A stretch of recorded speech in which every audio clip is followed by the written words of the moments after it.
Salve, aqui quem fala é Lucas. Desta vez eu vou estar fazendo um vídeo diferente, não é de gameplay, mas sim da minha opinião do que eu achei do Hollow Knight Silksong. Mas antes de começar o vídeo, vou avisando que o vídeo vai conter spoilers de algumas áreas do jogo, de chefes e de partes da lore, mas eu não vou falar da lore principal. Então não vou comentar sobre a Tensalans e nem comentar muito dos objetivos principais do jogo, já que isso está ligado ao enredo central. E não é esse o foco do vídeo. O foco do vídeo aqui é comentar principalmente sobre a minha experiência com a exploração, o combate, as quests e falar um pouco da história sem entregar demais, entre aspas, tá ligado? Não vou fazer teorias nem destrinchar todos os detalhes da lore, até porque eu não coletei tudo do jogo. Eu deixei para trás algumas relíquias e alguns signos de salmos, entre outras coisas que o jogo dá para você saber sobre a lore. Mesmo eu tendo feito 100% do jogo, eu deixei alguma coisa para trás, mas isso não impede eu compartilhar a minha experiência completa jogando o jogo. Enfim, depois dessa breve explicação sobre o que esperar do vídeo, vamos para a parte que realmente importa.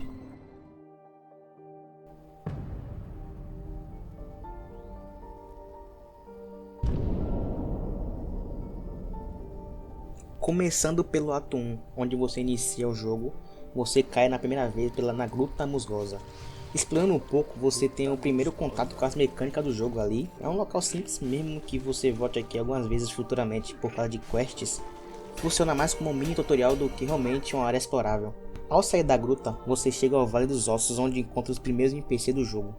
É aqui que surge o primeiro grande objetivo, a Grande Cidadela. Você descobre que precisa subir as terras de Fialongo para entender o porquê a Hornet foi sequestrada. Andando um pouco mais, encontra alguns peregrinos e, conversando com eles, descobre o primeiro quadro de missões do jogo, o que já representa um diferencial em relação ao primeiro Hollow Knight. A partir daqui, você tem acesso às primeiras áreas exploráveis do jogo. Nesses primeiros momentos, a exploração é simples e vertical, meio que introdutória, e fácil até de entender para onde ir, já que você ainda não tem muita coisa e vai liberando as primeiras habilidades da Hornet, tipo a habilidade de seda, o fast travel do jogo. Conhece a Chakra, que é a vendedora de mapa do Silksong, e entre outras coisas, né? Sendo bem sincero, pra mim, a exploração só começa a ficar realmente interessante e com cara de Hollow Knight quando você pega a primeira habilidade, que é o Passo Veloz, que é o famoso dash, né? Lá nas docas profundas, depois que vocês falam um pouco, você acha. E essa habilidade muda pra mim completamente a exploração, já que você passa a locomover muito rápido, dando dash pra tudo que é lado, e dessa vez pra baixo e pra cima também. E além de implementar a primeira mudança do jogo, né, que é a corrida, que eu nunca imaginei que ia ser tão boa. Depois de pegar essa habilidade e sair das docas profundas, que é a parte que eu considero a última área inicial do jogo, é aqui que você começa a sensação típica de Hollow Knight, a dúvida sobre para onde ir. A partir daqui você realmente começa a progredir no jogo e escolher seu caminho, tendo acesso aos campos longínquos e a trilha de Scar. Começando pela trilha de Scar, que foi o local que eu escolhi de primeira, foi o primeiro lugar que eu realmente pensei, entre aspas, que lugar infernal. Isso porque eu quis explorar tudo que eu podia logo de cara, e eu acabei tendo que avançar na base do Pogo e Parkour, que foi bem estressante. Olhando agora, fica claro que não era pra eu estar lá naquele momento, mas já que eu fui, eu pensei, pô, vou terminar o que eu comecei, né, já tô aqui mesmo. Aí, terminando de explorar um pouco isso aí, eu fui para os campos longínquos, e lá foi um lugar muito divertido de explorar, por mais que pareça. Não foi difícil, mas foi prazeroso de andar. É também onde você pega a habilidade que eu considero mais diferente, entre aspas, do jogo, o Manto Derrante, que permite planar com o vestido da Hornet. Isso muda bastante o parkour e o uso do pulo, dando alguns segundos extra no ar. Com ele, você consegue acessar novas áreas de tanto da trilha de Scar quanto dos campos longínquos, ainda no ato 1, além do Pântano Cinzento, que é a outra área do jogo em progressão principal. O Pântano Cinzento foi o primeiro local onde eu senti a presença de inimigos realmente chatos. Muitos voam, outros têm habilidades defensivas, tipo defender o seu ataque, entra no chão, sem contar que alguns é pequeno, fica voando pra cima muito alto, aí é chato. E também a área que eu mais senti falta assim no começo, do pulo duplo, até para alguns parkours, que demora um pouco a fazer, com o pulo duplo fica bem mais fácil.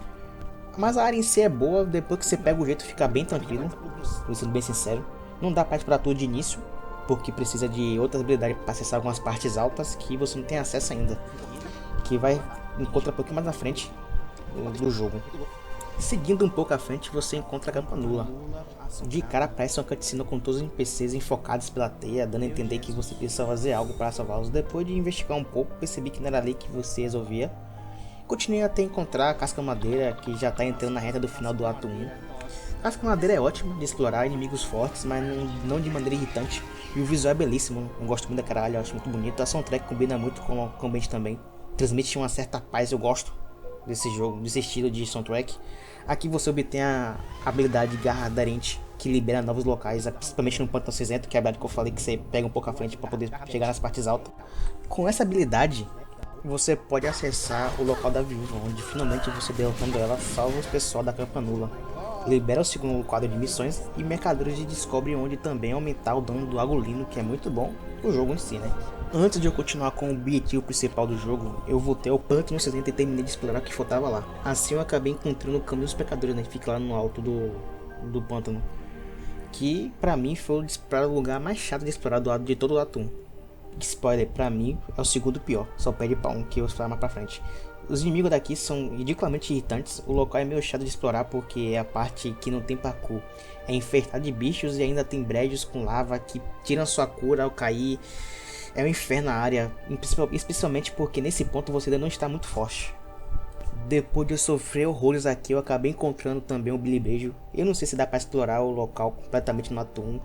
Mesmo achando cedo, eu decidi não avançar e só voltar lá no ato 2. Então não sei dizer se dá pra explorar no ato 1, que é o local que eu vou explicar mais, é o local que eu mais odeio esse jogo. E eu vou explicar mais pra frente. Continuando.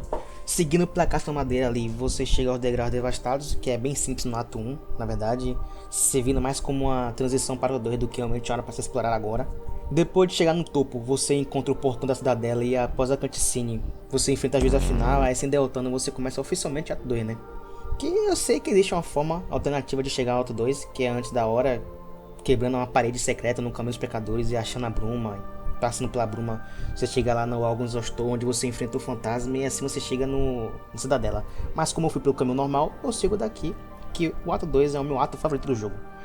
Aqui eu comecei a prestar mais atenção na lore e encontrei minhas trilhas sonoras favoritas, que são das áreas dos Salões Harmônico, Salões Supremos, Mecânico Vital e Câmeras Sussurrantes, que eu acho, nossa, música muito boa. Eu amo essas músicas desse ato, principalmente dessa área em si. Mas continuando com a parte da exploração que eu tô falando agora, que no ato 2, o primeiro local que eu fui foi na Claustrofógias, que é uma área tranquila de explorar.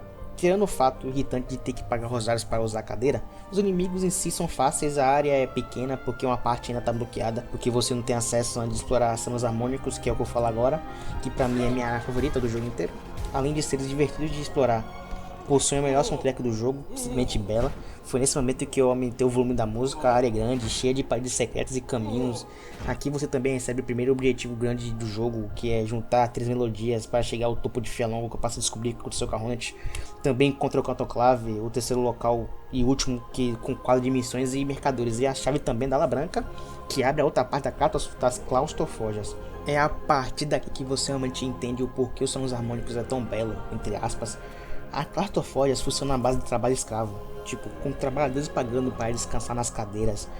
Você andando um pouco, você vê vários corpos mortos na Claustrofógia, dando a entender que morreram de exaustão. Você acha um NPC cavalo que corre sem parar na máquina, acreditando numa falsa promessa de subir para a cidadela, que é um dos momentos mais, tipo assim, que mais mostra a alienação dos trabalhadores nesse local. Na Ala Branca a situação piora muito porque você percebe que é um lugar estranho, cirúrgico, cheio de inimigos deformados usando seda de forma bizarra. Depois você descobre que, ouvindo um cilindro de salmos, você descobre que ali faziam experimentos grotescos para deixar os trabalhadores mais fortes, entre aspas, para aguentar mais tempo de trabalho. Tipo, bizarro só, um local muito bizarro, tá ligado? Mas você não vem aqui ver só isso na Ala Branca, você que na verdade vem aqui buscar finalmente a habilidade Garra de Seda, que é a habilidade do arpão, que pra mim é a habilidade que mais mudou o combate e a segunda que mais mudou a movimentação do jogo. É uma versatilidade absurda que essa habilidade dá, é incrível. Mas deixando isso de lado um pouco, depois explico mais pra frente. Eu voltei pro Salões Harmônicos depois que eu pego ela, pra ir pro Monte Plumídio, que é onde se pega o pulo duplo, o manto de Plumídio, tá ligado? Só que antes de chegar no Monte Plumídio tem um rochedo, que você pode acessar no ato 1, se você for capturado pela mosca no atalho do campo Langecos para até a Scar. Como eu já tinha explorado o local antes, porque você tem que fazer a missãozinha para recuperar seu vestido, suas ferramentas, por aí vai, eu não comentei, mas eu esqueci, mas vou falar agora. Então eu já conheci o caminho pro Monte Plume e usar o arpão, e eu tava muito curioso para saber o que era. O Monte em si é bem simples, o desafio verdadeiro mesmo é o frio que impede a onda de avançar rápido, mas o parkour não é tão difícil assim para pegar o Monte Plume. Como você chega no topo, você pega o monte, é bem fácil, tá? Isso é só um parkour mesmo, no meu longo mesmo. Depois disso é de boa. Com o pulo duplo em mãos, eu revisitei áreas que eu deixei pendentes, como o Bosque de Lumes, a área secreta do Pano Cinzento, que tem alguns upgrades e um boss secreto. Eu voltei o caminho dos pecadores e foi quando eu descobri a bruma, que sendo bem sincero, eu demorei um pouco para entender que a bruma era um verdadeiro labirinto. Demorei a perceber que tocando agulhino perto das borboletas exigia o caminho correto. Depois de entender isso, assim eu encontrei o Algo Exaustor, que é o local que é só para tu enfrentar o fantasma e pegar a habilidade de CDT a cidadela, que é como eu falei, que é a segunda forma. Tem como se fazer isso no ato 1, só que eu fui no ato 2. Então por isso que eu tô falando agora. Depois disso tudo, que eu voltei pra missão principal, aí eu fui nas câmaras sussurrantes, que é praticamente uma extensão dos salões harmônicos. A maior coisa daqui mesmo é só a melodia, que é da missão principal. Mesmo, mas assim, eu gostei de explorar o local. Mesmo sendo pequeno, os mini-plays daqui são legais, a soundtrack é magnífica, como eu falei, amo daqui o local. Depois disso tudo, eu finalmente decidi então ir ao Bridge com Lembrina, que eu não tinha explorado, que é o momento que eu mais odiei do jogo. A área em si daqui é um inferno, cheia de brejos para você cair, inimigos que batem do nada, que vem do brejo, outros que ficam explorando aleatoriamente porque você mata a volta toda hora, os bichos antes de morrer explodem, pô, uma sucessão de saco. Cadeiras distantes, nossa, acho que eu tenho 2 cadeiras no jogo aqui no local todo, sem contar do Fast Travel. Bicho que emerge do brejo, mano, é tudo feito pra te estressar. Eu ainda assim, e ainda tem uns dos bosses mais chatos do jogo, se não for o mais chato, durar uma porra nesse jogo. Não dá, mano, sem contar a maratona que você faz pra chegar nele. Então, meu Deus, mano, que hora ruim, que hora ruim. Enfim, saindo desse tormento, eu fui o Salão Supremo, que é pequeno, mas muito bonito, tipo, muito mesmo. A água escorrendo pelas paredes, tipo, fazendo uma cachoeira, um charme pro local que deixa tudo mais lindo de se ver, muito foda. Aqui também mais um local na extensão das Sons Harmônicos, que serve mais pra você pegar a melodia pra missão principal. Então não vou muito entender aqui, porque é muito pequeno mesmo, é só pra você pegar a mesma melodia. Depois que eu pegar a segunda melodia, pra enrolar um pouco, eu tava gostando muito do jogo, não quis terminar logo pra missão principal. Eu voltei pro Degal Devastados e acabei descobrindo os ali de Karak, né? Que é um lugar meio chato por causa do parkour com o tempo, que você bate tipo numa castanha assim, uma bolinha lá, uma pérola, aí cria umas vinhas pra você fazer parkour, só que com o tempo ela cai, então você tem que voltar de novo caso você erre. Mas é tranquilo, né? Não é muito difícil não, só é tipo assim, é mais chato, mas depois você pega o jeito e fica bem fácil. Aqui também tem a área secreta do Votinil, pra você pegar uma ferramenta e enfrentar um chefe secreto, mas é um local que mais serve mais pro ato 3, né? Muito importante no ato 2, tá ligado? Depois que eu saí de lá, eu fui pro Memuro, que é o local que fica acima dos salões harmônicos. É um lugar bem simples de explorar, servindo mais para minhas missões secundárias e alguns upgrades. Mas pelo menos é bonito, né? E tem um mini parkour para fazer também. Ele dá acesso aos canais pestilentos, também pequenos, onde serve mais para encontrar a caverna para a Pulgotopia, que é mais relevante também no ato 3, para o Festival das Pulgas. E por fim eu deixei o mecanismo vital por último de propósito, porque eu achei que ia ser difícil, além de ter também a última melodia. Mas, enfim, foi bem simples na verdade, principalmente comparado aos outros parkour do jogo. Aqui você pega a última melodia, para mim é a melhor das 3. Disparado, a melodia do arquiteto, porra, disparada melhor para mim, muito empolgante a hora que você libera ela. Aí eu voltei aos sons harmônicos, toquei as 3 melodias e tive acesso aos chefes finais do ato 2. Além disso, fui ao Cotton Clave e fiz a quest para liberar o ato 3, né? Que para liberar o ato 3 fazer uma quest antes de zerar o jogo. O ato 3, né, tem muito o que comentar. São basicamente áreas do ato 2 destruídas, com mais segredos do que áreas novas, literalmente. As únicas áreas realmente novas são o Abismo e a Verdânia. O Abismo é pequeno e serve para a missão principal, a Verdânia é opcional, usada para pegar um item que pode ajudar na quest final, caso você queira. O mais chato nela mesmo é entrar, porque se você morrer precisa usar a habilidade de invadir sonhos obtido no ato 3, mas no geral é suave de explorar, só é meio chato ficar tendo que tocar agulhão toda vez que morre quando tá voltar na área, tá ligado? No geral o ato 3 serve mais como conclusão de lore do jogo do que realmente uma área pra você sair explorando de novo, tá ligado? É mais pra ter uma conclusão do jogo. Eu achei de boa. Agora, falando sobre as quests, no geral, eu achei elas boas. Mesmo na maioria sendo bem simples, eu gostei bastante. Do quadro de missões eu fiz todas elas. Já de personagens, eu não tenho certeza se eu fiz todas, mas fiz várias também. Falando diretamente sobre as que eu mais gostava de fazer, que são as de auxílios e as de entregas, foram as minhas favoritas. Achei essas bem divertidas, a de caçada na maioria das vezes era mais focada em farm ou em ficar matando mobs. Para mim o mais interessante desse tipo de quest foi o banquete de prole, que você acha no post no mapa mesmo, canais pertinentes lá embaixo ali, depois se derrota o chefão do Billy Brejo. Eu achei legal ter que usar ferramentas diferentes para conseguir pegar o órgão específico de um mob para completar a missão, achei muito massa, muito diferente essa mecânica. As quests de coleta também eram boas, que tem, embora todas reunissem a procurar algo em um lugar específico, o que acabava caindo na mesmice, porém uma delas foi muito interessante de fazer, a missão secundária O Grande Sabor de Ferro Longo. É muito massa você ter que procurar itens ao redor do mapa sem nenhuma dica, nenhuma memo, nem nos diz, tipo assim, vai pra lugar, primeiramente, só explorar, você tem que explorar e pronto, tá ligado?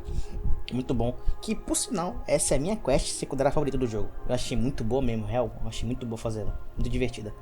A quest de auxílio só é mais interessante de fazer, na minha opinião, porque a maioria, se não todas, traz algum benefício para o player, seja upgrades, itens, novos mercadores, etc. Além disso, são as missões que mais mudam o estilo de gameplay. Algumas vezes é salvar alguém, outras enfrentar um NPC, ou mob, ou encontrar algum item em algum lugar, tá ligado? No geral, eu achei as quests secundárias boas, foram bem poucas que eu considerei chatas. Para mim, foi uma parte realmente divertida do jogo. Realmente mesmo, muito divertida. Muito boa.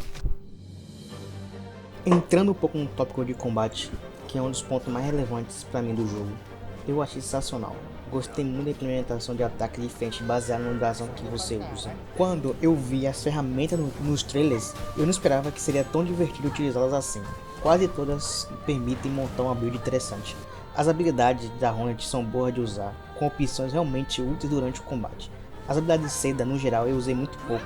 A maioria não me interessou tanto, mas eu conheço que tem um valor dependendo da situação que você usa elas. Começando com os brasões, que são a implementação que eu mais gostei assim do jogo, em combate. O que eu mais usei foi o da caçadora, que é o meu favorito. Eu achei o estilo de combate muito bom depois que eu acostumei. Não mentir, no começo eu estranhei um pouco, tipo o Pogo. Pra me acostumar demorou, mas como eu acostumei, o Pogo diagonal eu achei muito bom pra lutas e principalmente contra chefes, mano. Eu achei muito bom mesmo. Tipo assim, o ataque divertido dele, que é o ataque correndo que você tem com o Super Dash, eu usava bastante por ter um alcance muito bom. O ataque de foco carregado eu não curtia tanto, mas eu usei algumas vezes. O brasão já era um dos meus favoritos desde o início, mas se tornou imbatível quando comecei a fazer a quest da Eva, que o momento em que ela ganha uma passiva que aumenta o dano quando você bate sem apanhar ou usar um veículo, que é a cura. Eu achei isso muito foda, porque me incentivava a realmente aprender o movimento dos inimigos. No geral, só por causa dessa passiva, ia se tornou meu favorito. Entendo que critica o brasão para explorar, porque por causa do Pogo, né? Realmente esse é o ponto fraco dele, mas para combate eu achei muito bom. Sério mesmo, achei o melhor na minha opinião. Para a passiva dele dar mais dano assim, quanto mais bate no inimigo. O segundo brasão que eu mais usava foi do viajante, né? Quando ataques rápidos e curtos e a passiva de dano crítico. É a experiência mais próxima do Hollow Knight 1, com um pouco para baixo, ataque rápido, etc.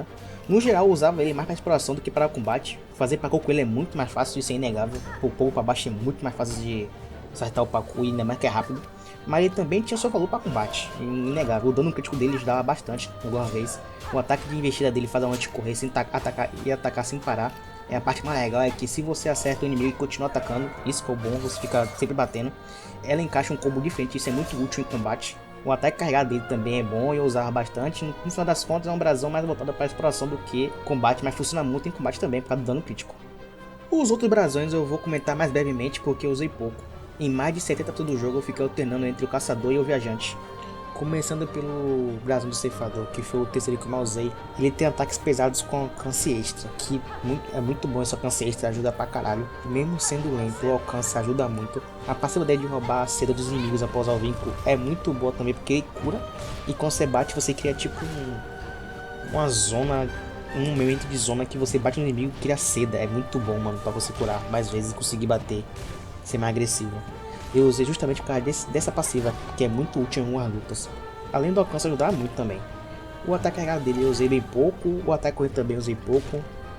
No fim achei o brasão interessante, mas usei bem menos que os outros dois. O brasão da besta foi um dos que eu menos usei, principalmente por causa do Pogo. Eu não conseguia me adaptar e isso atrapalha justamente o ponto mais forte dele, que é o combate agressivo. Ele tem ataques de garra e uma passiva muito boa quando você usa o vínculo, que entra em um modo berserker, entre aspas.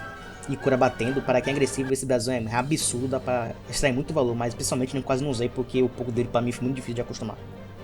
O da bruxa também usei pouco, principalmente porque o vínculo dela usa tentáculos e cura só uma máscara, dependendo do tentáculo que acerta eu não curti tanto. Mas os ataques giratórios dele são bons, e o pouco que acerta dois ou mais hits é ótimo. Além disso, para mim, esse é o brasão mais estiloso do jogo. O movimento dele é muito bonito de ver, eu acho muito estiloso ele. Nossa, muito foda o ataque da giratório, parecendo uma coisa, uma cobrinha, sei lá, muito massa. Só vendo, só jogando pra você ver como é estiloso esse combate dele. Por fim, o brasão da Xamã eu praticamente não usei, como você só pega ele no ato 3, eu testei, usei um pouco, depois tirei. Achei interessante ele ter ataque de longo alcance e principalmente o fato de usar 3 habilidades de seda em vez de ferramentas, criando uma gameplay mais mago, entre aspas. Vejo potencial, mas não usei o suficiente para formar uma opinião completa sobre ele. E não sei se vou jogar de novo o Silksong depois que eu zerei, mas pretendo talvez zerar de novo em outros finais. Então é o teste.